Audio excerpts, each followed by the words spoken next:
우리는 14장에서 성민이 먹을 음식과 그리고 11조에 대한 말씀을 우리가 함께 나눴습니다. 오늘 15장에 있는 말씀은 면제년, 즉 안식년에 대한 말씀을 우리들에게 해주고 계십니다. 그럼 안식년, 이 면제년이란 무엇을 말하는 겁니까? 1절에서 3절의 말씀 보니까 형제나 가난한 이웃에게 돈이나 또 자신이나 자식을 돈을 받고 팔렸을 때 7년이 되는 해에 되돌려주는 법을 말씀해주고 있는 것입니다. 그러니까 면제년 그 말씀 따라서 7째 되는 해를 면제년으로 우리 하나님께 정하셔서 그 하나님께서 그 법을 따르도록 말씀하고 계십니다. 이 면제년과 또 비슷한 제도의 연이 있죠. 바로 그 희년이라고 하는 희년 제도가 있습니다. 희년은 언제를 얘기합니까? 7년이 지난 그 다음해가 50년이 되는 해를 희년이라 해서 이때는 토지나 가옥이나 이 모든 것을 다 되돌려주는 그런 제도가 희년의 제도고요. 오늘 이 면제년의 제도는 7년마다 안식년이라고 하고 우리가 볼 수 있는 이 안식년에 이웃에 우리와 함께 살았던 가난한 사람들에게 구워졌다든지 그 사람이 그에게 종으로 있었다든지 그럴 때 그 갚을 능력이 없는 그 모든 사람들에게 탕감해주는 그런 해가 바로 이 안식년, 면제년 이렇게 이야기하고 계십니다. 그럼 이 안식년과 면제년을 어떻게 지켜야 할까요? 우리가 7절과 11절에 말씀하고 계십니다. 7절에 보니까 가난하게 된 자가 이웃 부유한 자에게 도움을 요청할 때 이 제도를 따라야 되고요. 자, 그리고 이 부유한 사람은 가난한 자가 자기들에게 구워달라, 필요한 것을 빌려달라 할 때 움켜쥐지 않게 하기 위해서 우리 하나님께서 말씀해 주셨고요. 또 우리 하나님께서 왜 이런 면제년과 안식년을 주었느냐? 11절의 말씀 보니까 땅에는 가난한 자가 그치지 않기 때문이다. 그렇게 말씀하고 계십니다. 그래서 안식년을 어떻게 지켜야 되는 거죠? 우리 가난한 이웃에게 내가 좀 부유하고 있으면 움켜쥐지 아니하고 그들을 돌보라는 말씀입니다. 그러면 이 부자는 또 있는 사람은 가난한 자를 대하는 태도가 어떻게 해야 되겠는가? 7절의 말씀 보니까 내 마음을 완악하게 하지 말고 내 손을 움켜쥐지 말라. 그렇게 말씀하셨고요. 9절의 말씀 보니까 내 궁핍한 형제를 악한 눈으로 보지 말라. 그렇게 말씀하십니다. 이 말은 무슨 말씀입니까? 이게 천히 여기지 말라. 인간답지 않게 생각하지 말라. 뭐 이렇게 말씀하고 있는 것이고요. 자, 이런 사람들이 내게 요구했을 때 8절과 10절의 말씀, 아끼는 마음을 품지 말고 필요한 대로 넉넉히 구워주라고 말씀하십니다. 그리고 9절입니다. 이제 면제년이 가까웠어요. 7년이 가까웠어요. 근데 이 사람이 나에게 갚아주지를 않아요. 그렇다고 해서 오늘 주님께서 말씀하시기를 빚을 독촉하지 말라. 그렇게 말씀하고 계신 것입니다. 그러니까 오늘 가난한 자를 대하는 태도를 무시한다든가 또 경멸한다든가 또 그들의 소위 현대적으로 얘기하면 인권을 남용시키지 말라. 그렇게 이야기해주고 있는 것이지요. 그래서 이 가난한 자에 대한 태도를 우리와 다른 업신여김을 당하지 않도록 주님께서 하게 됩니다. 그러면 이 면제년이 되면 어떻게 돼야 되는가? 이거는 면제년이 되면 자동 탕감 제도가 된다는 말씀입니다. 빚을 빌려준 사람이 이 빚을 갚지 못하면 빚을 빌려준 사람이 이제 이 채권자가 채무자에게 이 돈을 받질 않습니다. 받을 수가 없습니다. 내가 만약에 1,000만 원을 빌려줬는데 7년이 지나던 해에 이 사람이 500만 원밖에 못 갚았다. 그럼 500만 원은 어떻게 하는 거죠? 받지를 않는 겁니다. 만약에 하나도 못 갚았어요. 1,000만 원 다 나에게 빚을 졌어요. 그럼 어떻게 해야 돼요? 급히 전부 천만 원을 탕감해 주라고 말씀하십니다. 또 12절에서 14절 그리고 18절의 말씀 보니까 오늘 그 사람들 중에서 너무나 이제 내가 살 능력이 없고 힘이 없고 가난하고 그러면 자기 자신을 종으로 팔고 또 자기 자식을 종으로 그에게 팔아서 그로 하여금 봉사하게 하면서 그 대가를 받게 됩니다. 이럴 때 어떻게 해야 되느냐 하면 오늘 이 종으로 팔린 그 동족을요 그대로 사면해 주는 거예요. 돈도 받지 않을 뿐만 아니라 그 종을 된 그 사람을 내보내요. 그런데 우리 하나님께서 뭐라 말씀하시냐 18절에 종으로 내보낼 때에 그냥 내버리지 말라는 거예요. 너의 밭이나 양이나 이런 데서 이로 말미암아 풍족이 얻은 복이 있으니 그를 갖다가 풍족히 해서 그를 내보내라고 말씀하십니다. 왜 그렇게 해야 되느냐 18절 말씀해 보니까 너에게 종으로 팔려온 이 사람은 품꾼들과 다르다는 것입니다.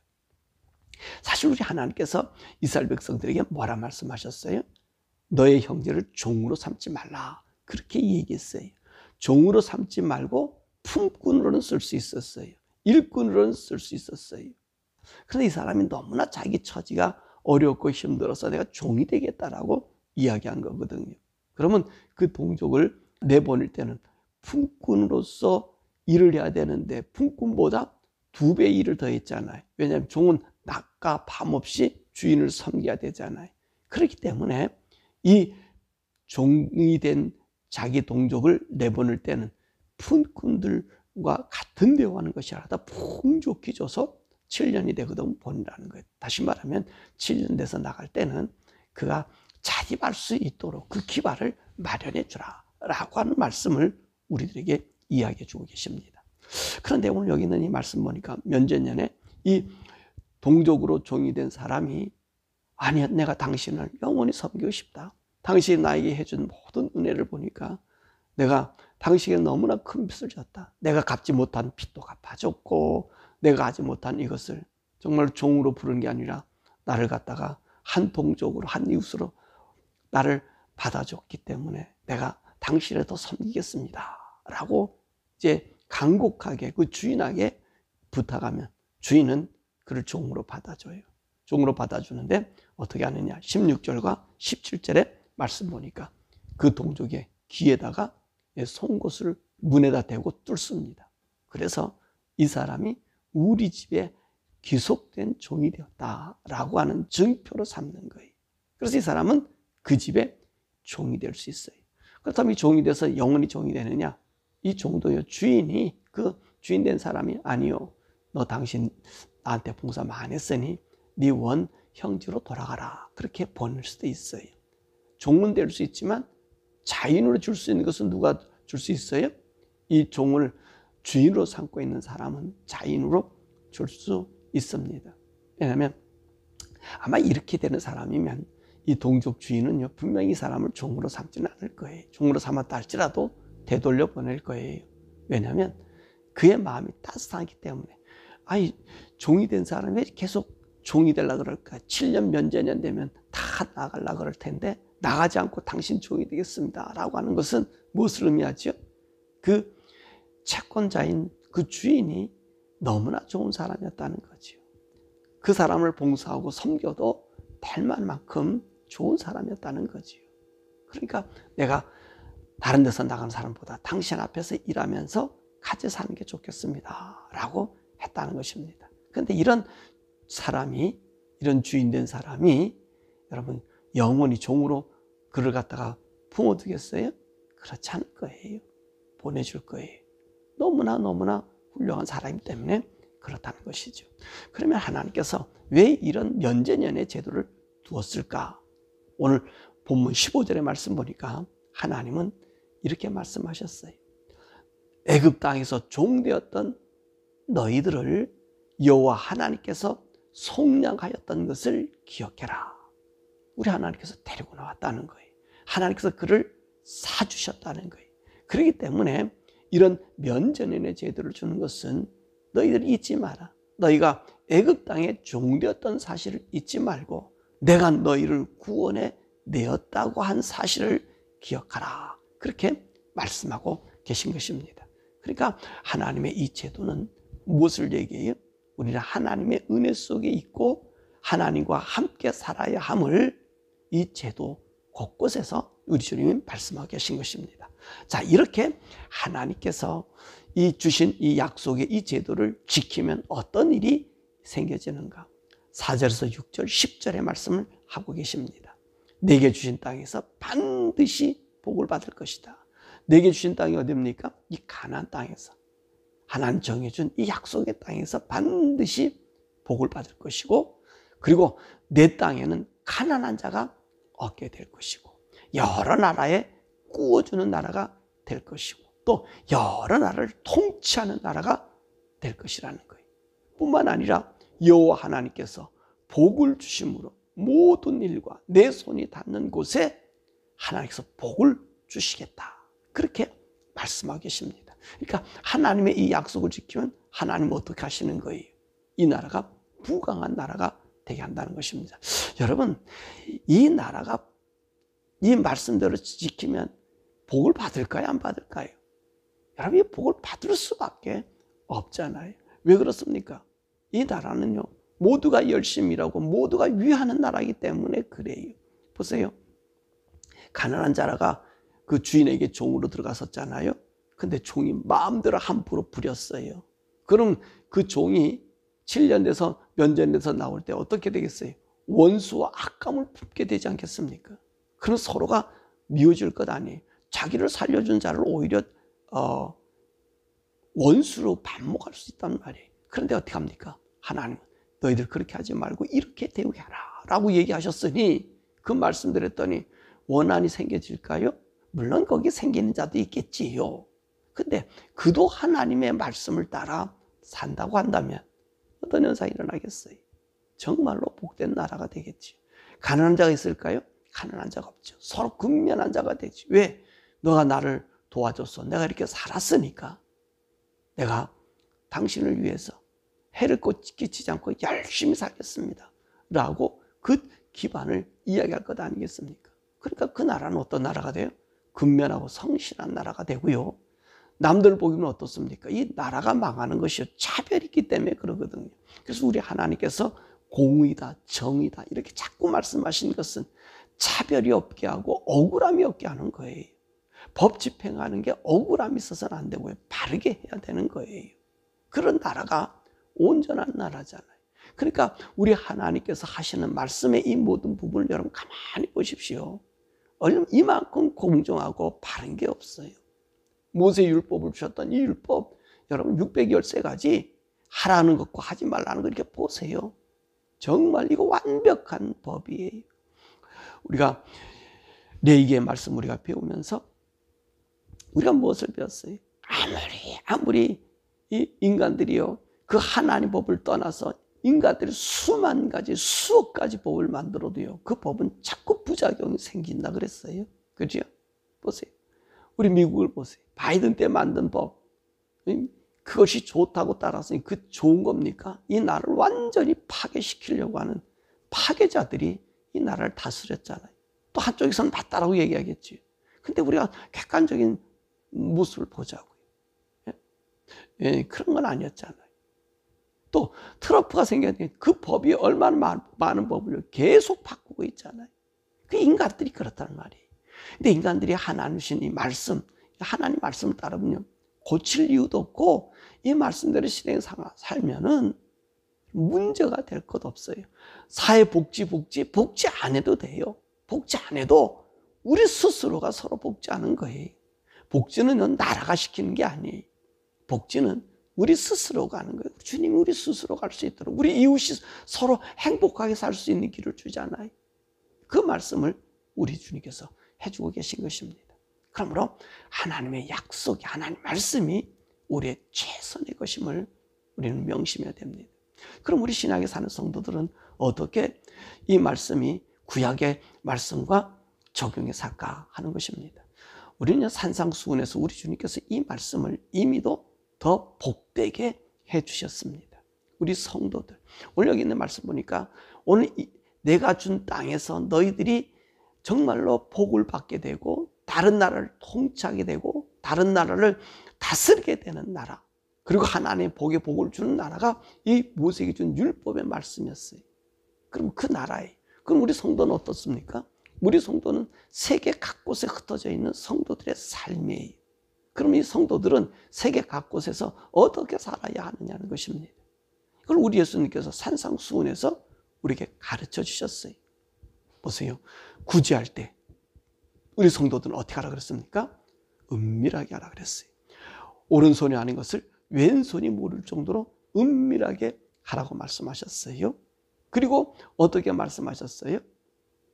내 형제가 꾸고자 하면 주라 그랬잖아요. 거절하지 말라 그랬잖아요. 그러니까 우리 성도들이요, 어려움 당하고 고난 당하는 성도들이 있으면 어떻게 하라 했어요? 우리 성도들이 그냥 거절하지 말고 주시는 거예요. 꾸고자 하는 자에게 주라는 거예요. 풍족히 주라는 거예요. 그리고 오리를 가자고 하면 심도 가라 그러자는 거잖아요. 그게 무슨 말이에요? 여러분, 오늘 이 구약의 성도들과 달리 오늘 우리 신약의 우리 성도들은 다른 사람들이에요. 그러니까 여기서는 면전년에 그래도 내가 돈을 달라고 독촉하고 그러잖아요. 근데 우리 이 기독교에서는요, 내가 우리 성도들에게 돈을 빌려줬잖아요. 그런 거 받는다고 생각하면 안 돼요. 여러분, 교회에서 왜 문제가 생겨요? 저는 그래서 돈거래 하지 말라 그래요. 돈거래 하는 게 아니라 그냥 도와주는 거예요. 도와주어서 그들이 여러분 이게 부담 갖지 않게 해야 되는 거예요. 그러니까 내가 성도들에게 주는 돈은요, 다시 받겠다 생각하면 안 돼요. 받는다고 생각하면 그 안에 앙금이 생기고 악이 생기고 거기 사단이 장난해. 그러니까 우리 성도들이 가난한 자에게 돈을 빌려줬을 때는 그것을 받으려고 생각하면 안 돼요. 다 어떻게 하죠? 잊어버리셔야 돼요. 그러니까 여러분들이 시험 당하게 많은 돈을 갖다가 빌려주고 나서 그러면 안 돼요. 또 못된 자들이 있어요. 교회를 이용해서 그렇게 하는 못된 자들이 있어요. 그런 거는 교회가 징벌해서 쫓아내야 돼. 예? 그렇잖아요. 오늘 여기 있는 말씀 보세요. 어떤 삶을 살아야 돼요? 체주도 이렇게 독촉하지 않을 뿐만 아니라 만약에 내가 주인의 종들을 갔는데 주인이 너무 잘해서 종이 되겠다 할 정도로 그렇게 하는 나라를 우리 주님께서 말씀하고 있잖아요. 그러니까 서로 어떻게 하는 게 존경하는 그런 사회가 우리 하나님께서 말한 구약의 이스라엘 나라의 사람들의 삶이었어요. 신약은 어떻죠? 우리는 다른 자들이에요. 우리의 상은 하늘에 보는 거지 땅으로 보고 사는 사람. 땅에 보는 자들도 이렇게 복을 주자 그랬는데 하늘에 보고 복을 바라보는 우리들은요, 땅의 것을 귀함으로 여기지 않아요. 근데 우리는요, 이 땅의 것을 견주어서 교회에서 말씀을 가르치기 때문에 문제가 생긴다는 말이에요. 하나님 말씀을 인간적으로 풀어놓으니 인간적인 방법, 사회적인 방법이 들어와 교회가 소송에 휘말리게 되는 거예요. 그거는 있을 수 없는 얘기지. 우리가 하나님 말씀의 법을 우리가 살게 되면 어떤 사람이 되는 거예요? 이런 일이 없어져요. 어제 헌금에 대한 이야기를 했잖아요. 교회가요, 그렇게 드려진 헌금을요, 그렇게 비추어야 되는 거예요. 목회자들이 해서 우리 성도들이, 가난한 성도들이 잘 살 수 있는 길을 만들어줘야 돼요. 교회가 내 성도들을 돕게 하고 그 성도들을 일으켜 세워야 돼요. 그래서 이 성도들 간에 사실 이 돈 거래는 정말 하면 안 됩니다. 그냥 주세요. 내 있는 형편에 따라서 주세요. 그리고 교회에서 많은 헌금이 들어오면 그 헌금 가지고 어떻게 해요? 목회자가 쓸 돈 쓰고 목회자가 정직하게 우리 성도들 먼저 돌볼 수 있는 그런 것을 비축해서, 교회는 가난한 자가 항상 잘 됐다가 금방 망할 수 있는 사람도 있어요. 제가 여기서 미국에서요, 모계지 파동이 일어나서 사람들이 많이 힘들었습니다. 근데 가게 하셨던 사람들이 헌금 내고 뭐 했는데 모계지 파동에 돈도 못 내고 경제가 어려워지니까요, 하나님이 어디 있어 하면서 안 나온 사람도 있고요, 또 돈 내서 뻥뻥거리다가 안 되니까 교회도 못 나오고 떠나가고 하나님 믿지 않는 그런 사람이 있어요. 여러분, 그때를 위해서 여러분 우리 성도들이요, 협력했다면 그런 일이 있겠어요? 그런 일이 없지 않았겠냐는 말이에요. 그러니까 교회는 항상 이 부분들을 우리 목회자들이 신중히 생각해서 하나님의 이 성도들이 유가 되지 아니하고 우리가 드려진 헌금을 잘 사용하고 선용하는 여러분 되기를 바랍니다. 그리고 오늘 여기 있는 말씀 우리가 초태생에 대한 이야기하죠. 초태생은 전부 하나님 것이라 그랬어요. 소나 양이나 하나님 것이에요. 그런데 이 초태생은 이제 화목제물로 드리거든요. 하나님 앞에. 그래서 이게 먹는 것에 대한 이야기가 나왔는데 화목제물로 드릴 때 제사장 목숨 드리고 그리고 자기 가족들과 이웃들이 함께 나누는 초태생입니다. 그런데 오늘 본문의 말씀은 뭐라죠? 피는 먹지 마라. 피는 물같이 쏟을 것이라. 어제도 얘기했지만 성도는 피 먹는 거 아니에요? 피 들어간 순대 먹는 거 아니에요? 선지국 먹는 거 아니에요? 이거는 여러분 꼭 지키셔야 되는 거예요. 신약에는 무슨 그거 다 먹는데 괜찮은데 왜 그렇습니까? 신약은 안 된다 그랬죠? 사도회의에 정해놓은 것은 피를 먹지 말라 그랬어요. 안타까운 게 너무 많아. 우리 교회들이 너무 안타까워. 그런 일들을 막 행해요. 이런 말 하면요, 시험에 드는 자도 있어요. 근데 시험에 들 일이 아니라 말씀을 보세요. 말씀 보시고 하나님께 물어보세요. 안 되는 건 안 되는 거예요. 생명이잖아.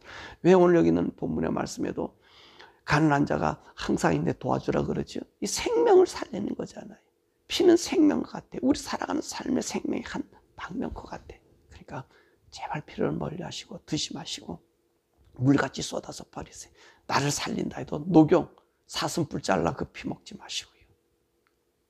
꼭 그것은 하나님이 지금까지 풀지 않는, 신약이 풀지 않는 일이니까 하지 말고 오늘도 주신 하나님 말씀대로 이웃 사랑하고 우리 교회 성도들을 사랑해서 정말 하나님 그리스도의 교회가 우리 성도들 간에 정말로 규율과 규칙과 그리고 사랑이 넘치는 그런 모든 놀라운 역사를 이루어 나가는 저와 여러분 되기를 주님의 이름으로 축원합니다. 오늘 이 시간에 함께 기도하는 제목은 우리 면전년에 대해서 말씀 배웠죠. 안식년에 대해서 말씀 배웠죠. 우리 이 말씀대로 우리가 살게 주옵소서라고 기도하고 더욱이 오늘 기도할 것은 혹시 여러분들 교회에 성도들이 빚을 지은 자들이 있습니까? 그러면 그 빚 준 거에 대해서 마음 많이 아파하지요. 사람은 이 돈이 가는 곳에 마음이 가고 신경 쓰일 수 있어요. 여러분 빚진 자를 탕감해 주시길 바랍니다. 다 탕감해 주시고 잊어버리세요. 그 빚을 그 돈에 매이면 신앙도 죽고 하나님도 못 믿고 떠나게 돼요. 여러분들 교회 여러분 성도들 간에 빚준 자 빚을 줬는데 그 사람 갚지 않는다. 그 사람에 대해서 여러분 그 빚준 것을 잊어버리세요. 반대로 빚진 자들은 여러분 어떤 일이든지 간에 빚을 갚도록 노력하십시오. 최선을 다하십시오. 최선을 다해서 갚도록 하세요. 그리고 혹시 달라 그러면요, 언짢게 생각하지 마세요. 여러분 살리기 위해 돈을 빌려줬잖아요. 그거에 대해서 언짢게 생각하는 못된 사람이에요. 그런 사람은 그건 양심도 없는 사람이에요. 하나님 믿는 사람이 언짢게 생각하면 안 돼요. 빚을 진 사람은요, 최대한 빨리 갚겠다고 최대한 노력을 하세요. 그리고 갚을 수 없으면 정말 솔직히 내가 이렇게 일했는데 이렇게 못 갚으니 조금만 더 연장해 달라.